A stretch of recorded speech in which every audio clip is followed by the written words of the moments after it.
समाचारों के इस भाग के प्रायोजक हैं गौतम बाली मेकअप स्टूडियो और एकेडमी सेक्टर 1 चन्नी हिम्मत जम्मू। दी न्यूज नाउ देखने वाले सभी दर्शकों को अर्षा वासुदेव का नमस्कार। सबसे पहले नजर डालते हैं दिन भर की अहम खबरों पर। उपराज्यपाल मनोज सिन्हा का बड़ा बयान, कहा कश्मीरी पंडित कर्मचारियों को अब बिना काम नहीं मिलेगा वेतन। डीजीपी पुलिस दिलबाग सिंह द्वारा आज पुलवामा का किया गया दौरा। जम्मू कश्मीर के लोगों को मिला नए साल का तोहफा, 29 परियोजनाओं को मिली मंजूरी। जम्मू कश्मीर राष्ट्रीय राजमार्ग यातायात के लिए हुआ बहाल, लोगों ने ली गहरी सांस। राजौरी जिले के गढ़ी फायरिंग रेंज इलाके के पास एक रहस्यमय विस्फोट, 55 वर्षीय एक व्यक्ति हुआ घायल। अब समाचार विस्तार से। उपराज्यपाल मनोज सिन्हा ने कहा कि प्रदेश प्रशासन को कश्मीर संभाग में कार्यरत कश्मीरी पंडित एवं आरक्षित वर्ग कर्मचारियों को सुरक्षा की चिंता है। इसके लिए व्यापक कदम उठाए गए हैं। उन्हें 31 अगस्त तक वेतन दिया जा चुका है, लेकिन अब बिना काम के वेतन नहीं दिया जाएगा। उपराज्यपाल मनोज सिन्हा ने जम्मू के कन्वेंशन सेंटर में प्रेस वार्ता को संबोधित करते हुए ये बातें कही। उपराज्यपाल मनोज सिन्हा ने कहा, मई में बदले हालातों के बाद कर्मचारियों के आग्रह पर उन्हें 31 अगस्त तक वेतन दिया जा चुका है, लेकिन अब वे स्पष्ट कर देना चाहते हैं कि घर बैठे किसी को भी वेतन नहीं दिया जाएगा। उन्होंने कहा कि आरक्षित वर्ग के कर्मचारियों को वो कहना चाहते हैं कि पुंछ के कैडर को जम्मू में तैनात नहीं किया जा सकता है। इसी तरह कश्मीर संभाग के कर्मचारी को जम्मू संभाग में तैनात करने के लिए कोई नीति नहीं है। हालांकि मुख्य सचिव की अध्यक्षता में कमेटी का गठन किया गया है, उनकी मांग हल करने की कोशिश की जाएगी।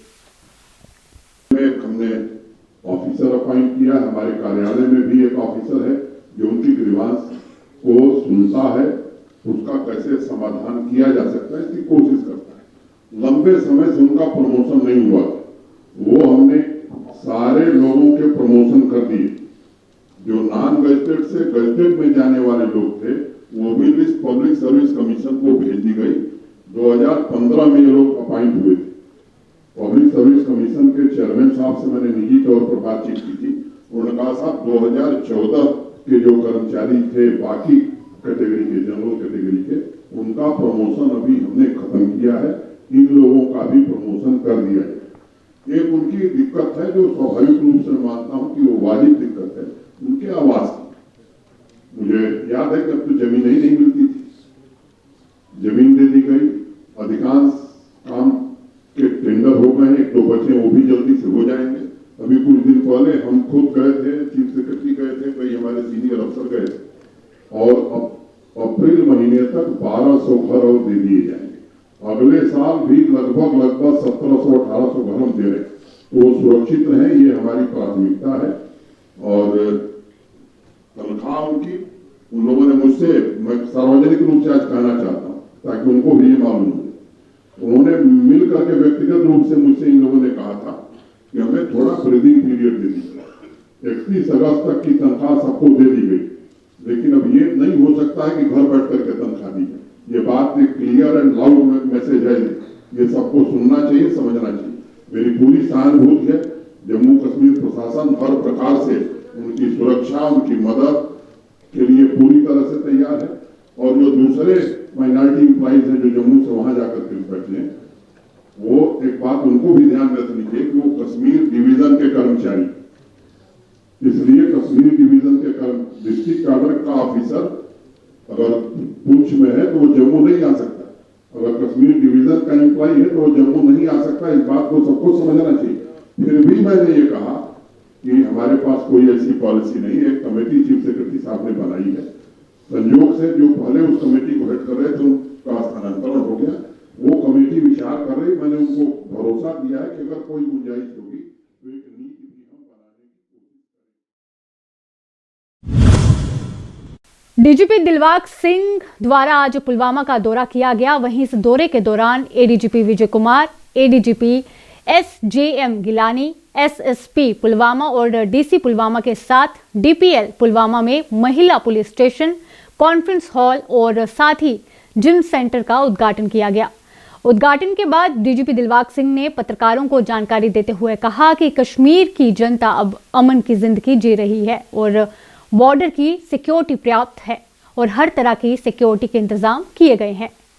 सबसे बड़ा पैगाम ये है कि आज तराल का इलाका बिल्कुल अमन के माहौल का इलाका बन गया है, जहाँ पर तरक्की और खुशहाली का माहौल जो है वो बाकी जगहों की तरह फिर से पैदा हो रहा है। तराल मिलिटेंसी से लगभग मुक्त हो चुका है। इसके लिए मैं आवाम को, लोगों को मुबारक देना चाहता हूँ, नौजवान बच्चों को मुबारक देना चाहता हूँ कि वो दहशत का रास्ता, तशद्दुद का रास्ता, बर्बादी का रास्ता छोड़ के अमन के रास्ते पर चल रहे हैं। और मैं यही कहना चाहता हूँ कि नौजवान बच्चे इसी रास्ते को अपना सही रास्ता मान के चलें, किसी भी सूरत में किसी के बहकावे में आके गलत रास्ता अख्तियार ना करें, क्योंकि जो गलत रास्ते पे चले थे वो लौट के वापस नहीं आए। रास्ते पे चले थे उन्होंने बहुत सारी तकलीफ़ें भी उठाई होंगी, मगर मैं ये कहना चाहता हूँ कि आज अमन के लिए सबको पहरेदार बन के अपने लोगों को साथ ले करके पुलिस के साथ और सिविल इंतजामिया के साथ खड़े होकर काम करना है, ताकि तराल भी फिर से खुशहाल हो जाए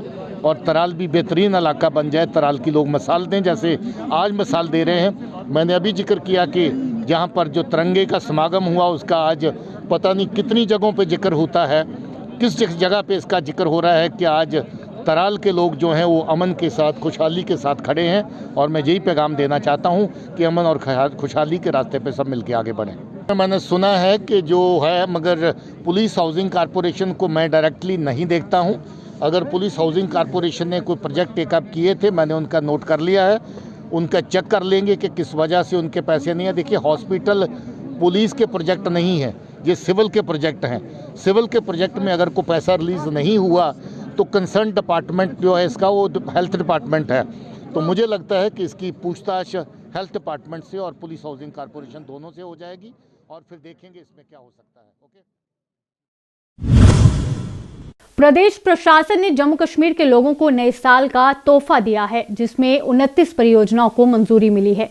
इस बात की घोषणा उपराज्यपाल मनोज सिन्हा ने जम्मू के कन्वेंशन सेंटर में आयोजित एक पत्रकार वार्ता कर दी। उन्होंने बताया कि प्रशासनिक परिषद की बैठक में इस फैसले को मंजूरी मिली है। उपराज्यपाल मनोज सिन्हा ने कहा, ये 29 परियोजनाएं जम्मू कश्मीर की कृषि अर्थव्यवस्था को विकास के एक नए पथ पर लाकर बदल देगी, क्षेत्रों के उत्पादन को लगभग दोगुना कर देगी, निर्यात को बढ़ावा देगी और क्षेत्रों को टिकाऊ और व्यावसायिक रूप से बना देगी। ये लाभ न्याय संगत होंगे, पिरामिड में अंतिम व्यक्ति तक पहुंचेंगे और भोजन और उद्योग के लिए जैव संस्थानों के कुशल उपयोग के माध्यम से पारिस्थितिक रूप से टिकाऊ होंगे। ये जम्मू कश्मीर में किसान समृद्धि और ग्रामीण आजीविका सुरक्षा के एक नए चरण की शुरुआत करेगा। आदर्श शहर हो, नागरिकों को सभी सुविधाएं उपलब्ध कराकर उनके जीवन स्तर को ऊपर उठाया जाए। मित्रों, इसी तरह एस्पिरेशनल टाउन की तर्ज पर ही गांव तथा ग्रामीण नागरिकों की दिशा और दशा बदलने के लिए जम्मू कश्मीर में एस्पिरेशनल पंचायत डेवलपमेंट प्रोग्राम को भी स्वीकृति मिली है। इस एम्बिशियस प्रोग्राम के अंतर्गत पंचायत डेवलपमेंट इंडेक्स के 100 पैरामीटर्स सभी 4291 पंचायतों के परफॉर्मेंस को इवेल्युएट किया जाएगा, एग्जामिन किया जाएगा। उसके आधार पर 285 मोस्ट बैकवर्ड पंचायतों का चयन होगा और ये प्रक्रिया भी आने वाले 3 महीने में पूरा करने की कोशिश की जाएगी। मोस्ट बैकवर्ड पंचायत का चयन करने के लिए 100 पैरामीटर्स 9 सेक्टर्स से लिए जाएंगे। Agriculture and allied activities, health and nutrition, education, rural development, sanitation, individual beneficiary oriented schemes, skill development, basic infrastructure, environment and good governance. इन सभी 285 एस्पिरेशनल पंचायतों का विकास डिस्ट्रिक्ट, यूटी तथा सेंट्रली स्पॉन्सर्ड स्कीम के कन्वर्जन से किया जाएगा। इसके अलावा इन सभी पंचायतों की इंडिकेटर्स के परफॉर्मेंस को इम्प्रूव करने के लिए 10 लाख रुपए भी दिए जाएंगे, बशर्ते उन्होंने 10 पैरामीटर्स को पूरी तरह से सैचुरेट कर दिया है। ये 10 पैरामीटर्स होंगे: soil health card, land passbooks, किसान क्रेडिट कार्ड, श्रम card, issued to eligible laborers, 100% institutional births, 100% vaccination of children in the age group of 9 to 11 months, 0% out of school children, 100% solid waste collection and treatment, Aadhaar seeding with Manrega cards, issuance of golden cards under PM Jai सेहत। संबंधित DC तथा सभी aspirational पंचायतों के लिए इस back to village में हमने नोडल ऑफिसर अपॉइंट किया था, वो अनवरत उस काम को करेंगे। मित्रों और चुने हुए जो प्रतिनिधि हैं, चाहे शहरी क्षेत्रों के या ग्रामीण क्षेत्र, उनकी भी सक्रिय भागीदारी इन कार्यक्रमों में हो, इसका हर प्रयास किया जाएगा।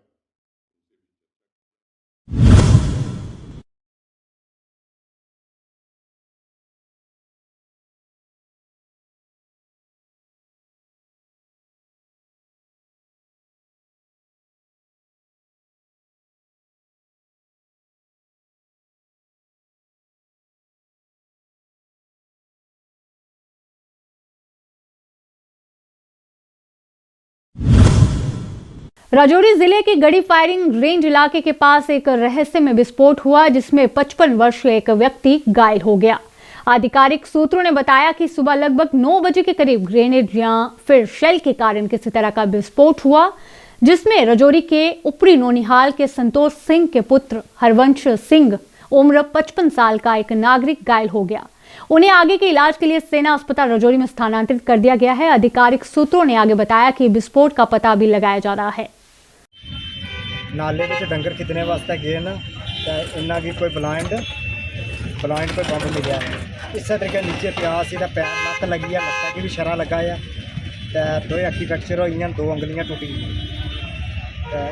जितना उधर GH से GH चलना पे ना, GH भी इलाज चला ना आर्मी हॉस्पिटल। अच्छा, इतना किस तरह आया? इन्होंने CT स्कैन कराने वास्ते आर्मी वाले ने भेजा सी, तो CT स्कैन कराई तो मुझे वापस करा लिया। एडमिट किए सन नशहरा अच्छा हॉस्पिटल आर्मी ने अस्पताल। हाँ जी, आर्मी हॉस्पिटल कितने ने उठो चेंज करी तो GH कितने ने। अच्छा, GH ने विचों फिर मुड़ी वापसी इतना GMC कितने तो GMC जो मुड़ी GH ले चले इतना एडमिट किए।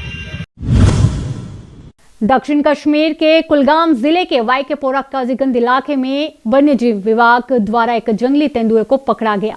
तेंदुआ उस इलाके में कुछ दिनों से घूम रहा था, जिसके चलते वहां के स्थानीय लोग इस तेंदुए से काफी परेशान थे। जैसे ही वन्यजीव विभाग के इस तेंदुए को लेकर जानकारी लेकर सूचित किया गया, तो वन्यजीव विभाग की टीम वहां पहुंची और तेंदुए को जिंदा पकड़ लिया गया। शोपियां जिले में आज आंगनवाड़ी कार्यकर्ताओं द्वारा विरोध प्रदर्शन किया गया। प्रदर्शन के दौरान उन्होंने राज्यपाल के प्रशासन से अपनी मांगों को उजागर किया। आंगनवाड़ी कार्यकर्ताओं का ये कहना है कि उपराज्यपाल प्रशासन की ओर से बयान आया है, जिससे कुछ ऐसी बातें सामने आई है जिससे वे नाखुश हैं।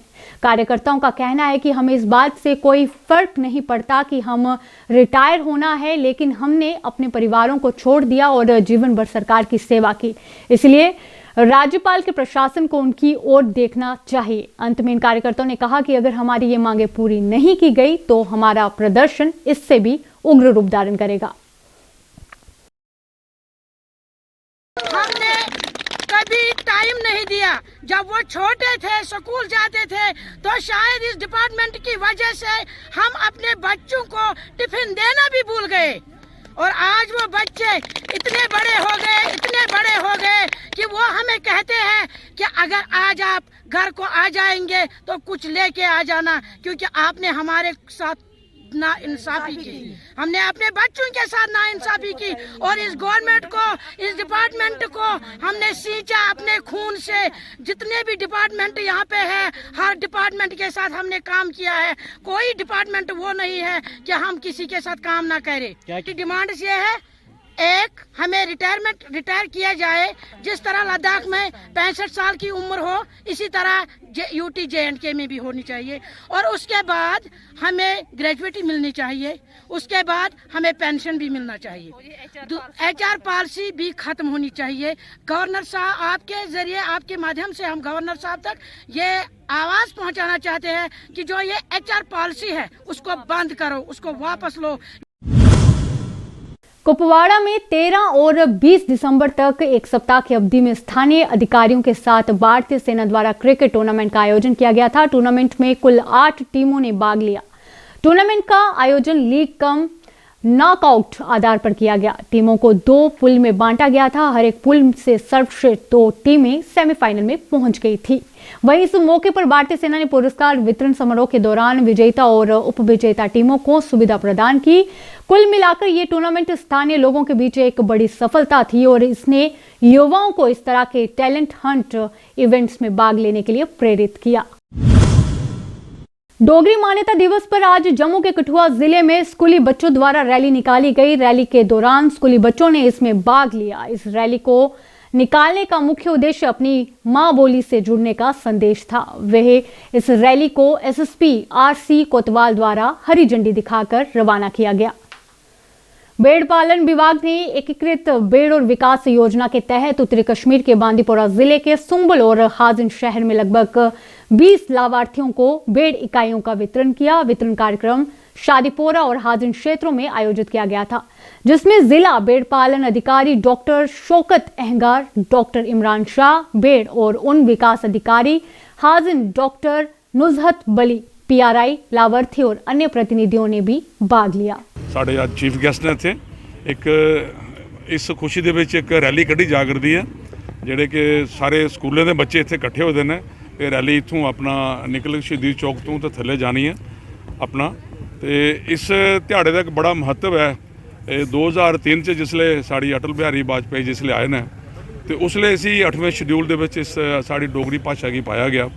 और साढ़े वास्ते एक बड़ा एक गर्व का एक मौका है कि साड़ी पार्टी जिहड़ी है भारतीय जनता पार्टी उन्हें इसी मान्यता दी और इसलिए राजभाषा च इनकलूड हुई है। ये साढ़े वास्ते एक बड़ी गर्व की गल है। साढ़े डोगरें वास्ते बड़ी शान है। एक भाषा की शान नहीं है, भाषा का गर्व नहीं है, एक साढ़े डोगरें वास्ते अपनी बड़ी शान है कि साड़ी एक डोगरी भाषा की एक राजभाषा बनाया गया और इसी संविधान के 8वें शेड्यूल के इसी पाया गया। और मैं कहना कि डोगरियां वाले पासे साड़ी सरकार जी है बड़ा सोचा कर रही है। पिछले दिन महाराजा हरि सिंह का भी उन्हें एक छुट्टी अनाउंस की, ये भी एक डोगरियां वास्ते बड़ी गर्व की गल है। तो अज सारे इस डोगरी के दिहाड़े गे मनाते हुए अज सारे इत्थे इकट्ठे होते हैं। एसएसपी साहब साढ़े को आए हैं इत्थे साढ़े जेडे अपना डोगरा डोगरी संस्था जी है उन्हें प्रोग्राम ऑर्गेनाइज किया। वो नारी शक्ति जी नारी शक्ति संस्थान जी एक संस्था वो भी योगदान दिया दी है। साढ़े अपने बड़े जेडे इतने डोगरे कवि ने साढ़े इतने कठुआ शहर के ये सारे मिली जुलिए एक प्रोग्राम ऑर्गेनाइज किया। तो मैं अज ध्याड़े पर सारे की बड़ी बड़ी मुबारकबाद देना। तो बड़ी खुशी की गल है अस डोगरे हाँ और उन्हें असी शाने करना, असी जित्तियां ने जंगा कमसाने। अभी के लिए इतना ही। बाकी अपडेट्स के लिए बने रहिए दी न्यूज़ नाउ के साथ। धन्यवाद।